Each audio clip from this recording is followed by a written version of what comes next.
everybody. I hope you're doing well. I'm excited to have you back watching another one of my videos. So today I want to talk about Moses and the Tanakh, which is the Jewish Bible. And I also want to kind of look at some correlations there between Moses and the rock that he hits and Jesus. So yeah. Okay, bear with me. So in the when they're out in the desert, okay, so people of Israel are out in the desert and God is taking them to their promised land.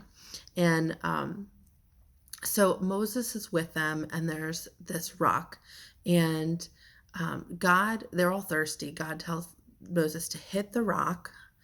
And I could read this, but I'm just summarizing.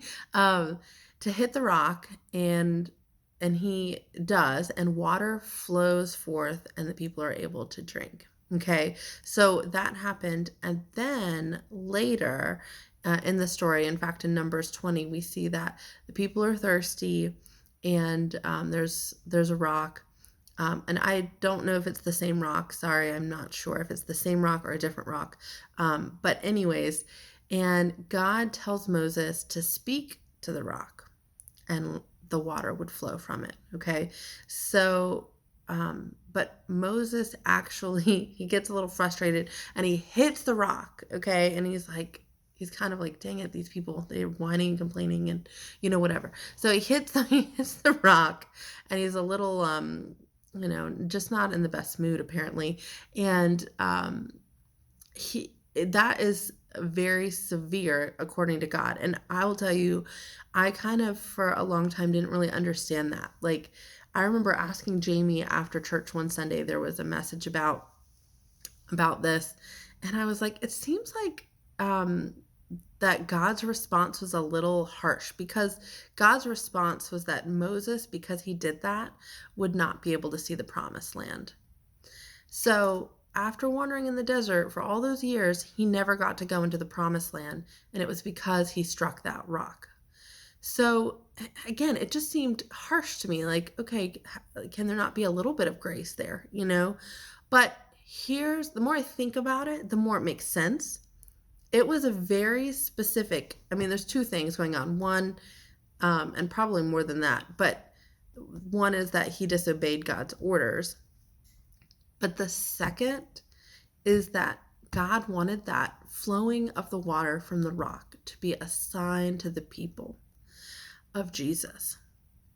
So when he hit the rock the first time, that was supposed to represent Jesus being crushed and pouring out for us. Okay, to cover our sins, to feed us, basically. But then that didn't happen to Jesus the second time.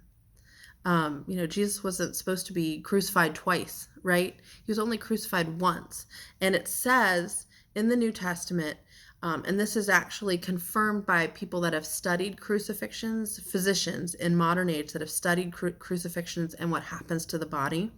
And there's this mixture of blood and water when they pierced Jesus up through the side that flowed out, this mix of blood and water. Okay. So that was supposed to be represented in Moses striking the rock. But that's why Moses was not supposed to strike the rock the second time, because Jesus was not struck a second time. After he died, he rose again.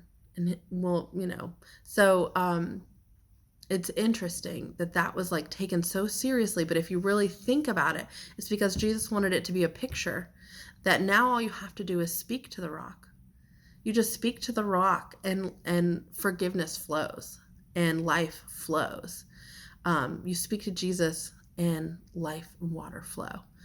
So it was meant to be a correlation as to what was to come. And, so anyways, interesting. Just thought I'd share.